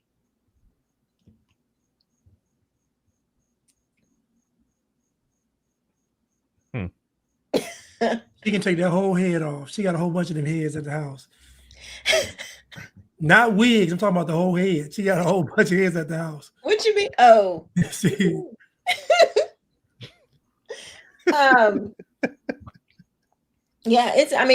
Women are really, but anyway, the trend of being fat and cool, I think that's done. Praise the Lord. Because women, you need to be healthy. When you get older, it's going to affect your menopause, how you go through menopause. I am lucky because I was a cheerleader pretty much my whole entire life. I've been in shape. I had a good foundation after kids. Yeah, and went away. But not it went away, but I didn't do what I needed to do. But now, every other day I am exercising. Yes. Keisha, they said look at Sharon Osbourne. Does she look bad too? Horrible. Is that what Ariana Grande did? Yes, Ariana Grande. Why would she take Ozempic? Have you seen Ariana Grande? She looks crazy. Oh my God. Sharon Osbourne was cute. It's a wrap. She used to be cute. This is not Sharon Osbourne. Y'all look at this. Oh my gosh. She looks hideous. Oh my God. Look at her shoulder. Blanche, stop. Yo. What's that thing, Saul? On that little thing on the tricycle. That little thing he riding the tricycle. Jigsaw. Oh, wow. Y'all are so great. That's wild. Oh, it's true. Crazy. Look up Ariana Grande. Horrible. Yeah, she looks bad. She looks about like Sharon Osbourne. She looks like a gulag victim. Serious. Oh my God. Ariana Grande was a beautiful. She was good looking, man. She was. Girl. Well, Okay, I'm going to show you this one, but this is It's just not her cool to be face. mocking people. Did nobody tell these folks to get Ozempic? These people rich. They had problems on themselves. Mocking people? They didn't have to do this. Yeah, talking about mocking them. You already rich getting Ozempic, dummy. Like when You you can hire literally you you can afford a trainer, you can Right, you can afford hire a all good this trainer. stuff. She There talking is You can hire no the best of the reason. best as far as The trainers best are of the concerned. best. Come on. Yeah, Yeah, I that's can't get just this ad is in my way, but yeah. yeah. Look at That's her bones. Her so that tell you all you need to know. All the fat in her face is gone. She looks gaunt and miserable. She needs a burger. a triple with animal sauce Right. Okay. You need some and a cherry Coke. ASAP. I don't No problem. condone drinking sodas, but in her case, Yeah, she needs soda, milkshake. She needs all of them. Now, if you look now, this woman is so unattractive. This is a good example of how they're embracing like the what is not, I would say, not attractive. But this woman grotesque. here, this chick. Oh, the black Oh one. yeah, she's another one. So now you can see her body.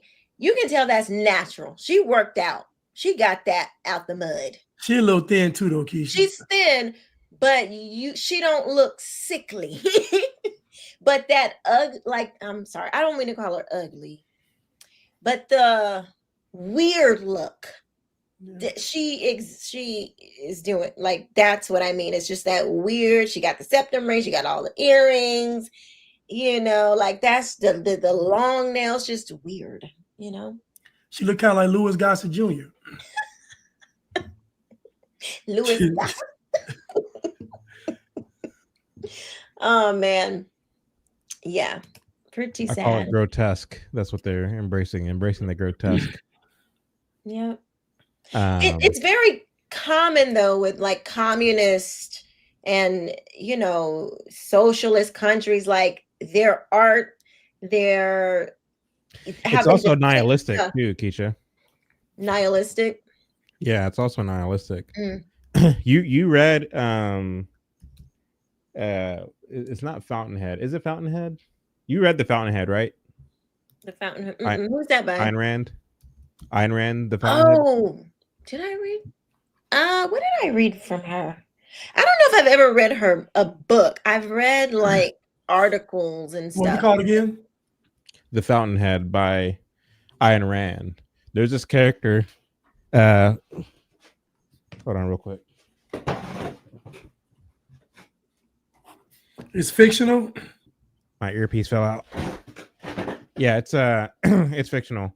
But there's this character, Ellsworth Toohey, who is basically this kind of like nihilistic, conniving, communist kind of figure.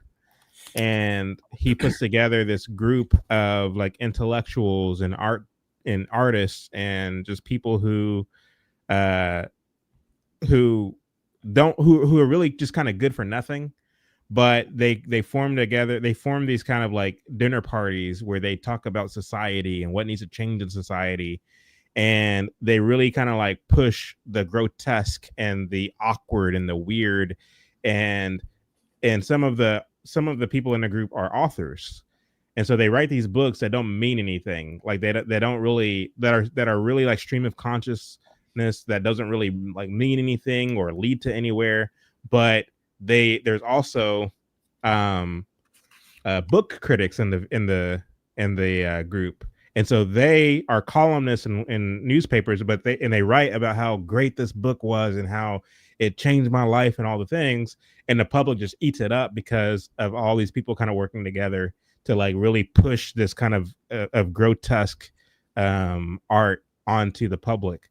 Anyway, that's not what the book is about, but that's an interesting component of the book.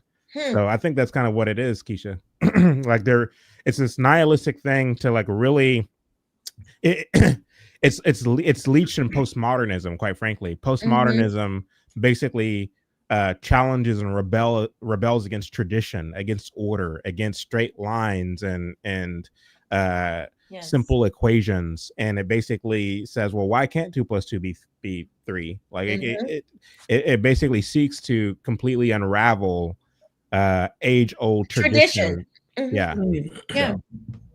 It's like demoralizing. Is you watching your world as a citizen in this society who is as we're accustomed to certain things and ways of life being certain ways, and our art we're accustomed to our culture. And so when this weird thing comes in, it feels like nothing's the same anymore. Like all this stuff is crumbling around you, and it can be kind of demoralizing. Like because there's in classical schooling, what is it called? Classical education. You teach kids about the good, the beautiful, and the true. Well, if everything around you is a lie, is ugly, and is bad, like it can really demoralize the society, and that's what they're after. Because once you have no hope, you're completely demoralized. I can mold you into anything I want. It weakens you to push back against these people, in my opinion. Let's see. Well, I think those were all the clips there. Do we have any more super chats? Oh yeah.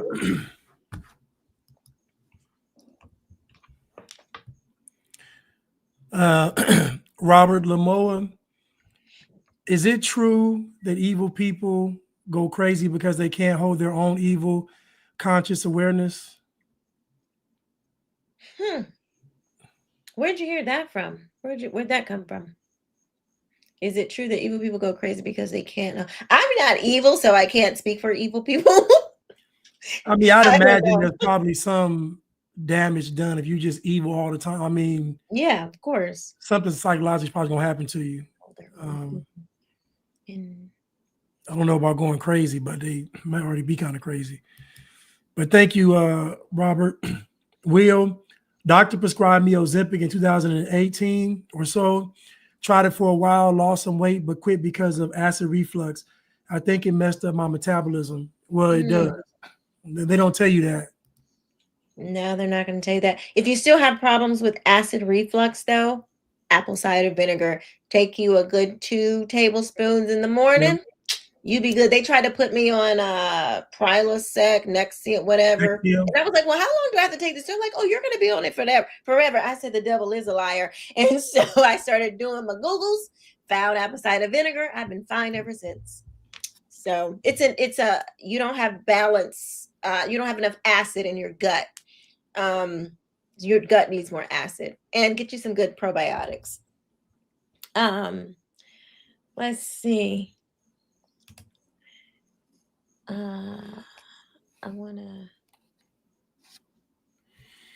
It destroys your microbiome in the gut. Yeah, I'm talking about in the gut. What? The Ozempic. Oh. Because they talk about a side effect being gut rot. Oh dang. Yeah, so it's like the side effects of it are bad over prolonged because they made the drug to be used for 20 years. So, can you imagine somebody using it for years and then it's just your body becomes dependent and then it's just a downhill from there. The problem I'm like, okay, but if I stop taking it, I can't not eat like forever. So if I stop taking it and you haven't changed your habits, how are you going to go to basically like 0 calorie intake to, even if you did a low calorie, 800, 1,000, that's still going to pack on the pounds coming off of something like that. Yeah, you're going to blow up. You're going to blow up. Yeah, you're going to blow up. You smell a biscuit, you're going to gain 10 pounds. Man, listen. You got to eat it. And you bet not be in menopause, because when that weight come on, it's not like when you're 30, you work out, you cut down the calories and you back to fit, everything's fitting right, you feel good. No, ma'am. Doesn't work that way. Your body said no. I don't want to play no more. Oh my goodness. Evil people are evil. Listen, evil people are evil because they enjoy it. Good and bad is in the eyes of the beholder. Really. Evil is a good feeling to evil people. Thank you. Thank you, husband. I have the best husband in the world. No shade. Evil people are evil because they enjoy it. Good and bad is in the eyes of the beholder. That's the problem. That's the problem. Good and bad being in the eyes of the beholder, because God sets the standard for good and bad. You can't just go up and make up your own standard. You have to go by his standard because he created the world, he created you, and he knows how you work. So you got to go by the maker, the manufacturer. You got to go by his standard for you to work at your best capacity. Makes sense? Anyway, that's my TED Talk for the evening. Somebody said very postmodern statement. Yeah, it's very relative. Evil's in the eye of the beholder. Evil can be whatever I want it to be. You know. My truth. Yes, that. Mm-hmm. Yes. All right, you guys. Chad, what kid got in trouble? You look like you gave them that eye. And when you went on mute, I saw that it looked like a parent look. Like I thought I told you. What? Who got in trouble? Yeah, it's something I got to deal with after the show. I got to go in there and wreck shop. Yeah, I got to sort some I'm a things mother. out. I saw it. I said, "Oh, somebody getting in trouble."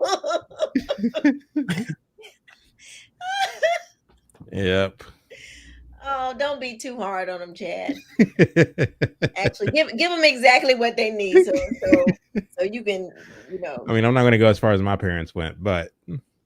Oh yeah. They must have did something. Because our parents didn't have all this energy to get to put on the podcast. It was all on us, they wasn't doing lectures. They had a whole bunch of energy for us. Oh my God. If me and my siblings got in trouble, and so I figured out my dad a little bit. Like I could, because I was the third in line, and most of the time he would kind of spank us in order.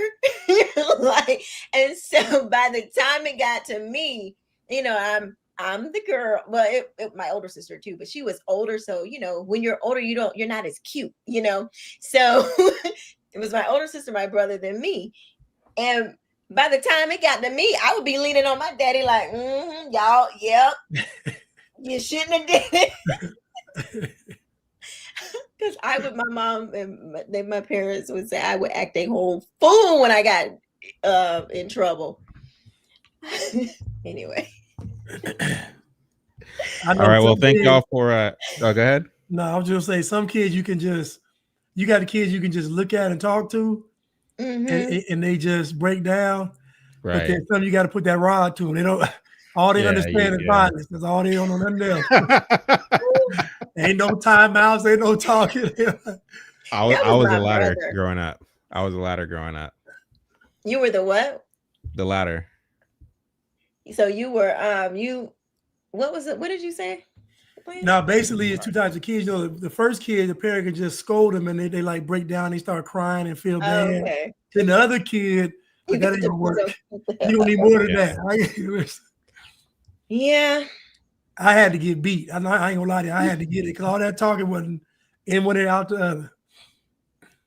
Yeah, no, I guess I was kind of in the middle.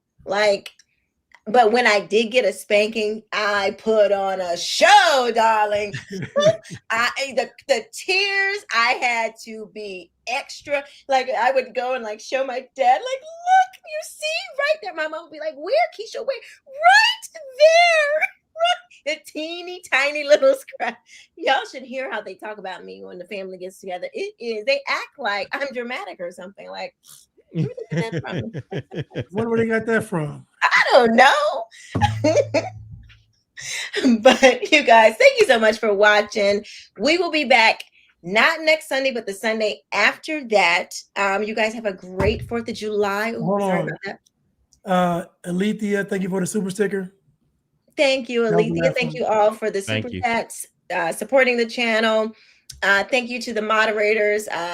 Tiara, I think we had, who else did we have been here? Do we have somebody else?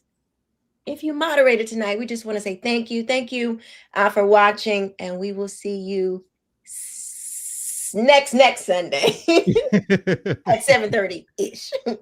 Bye. Bye. Thank you.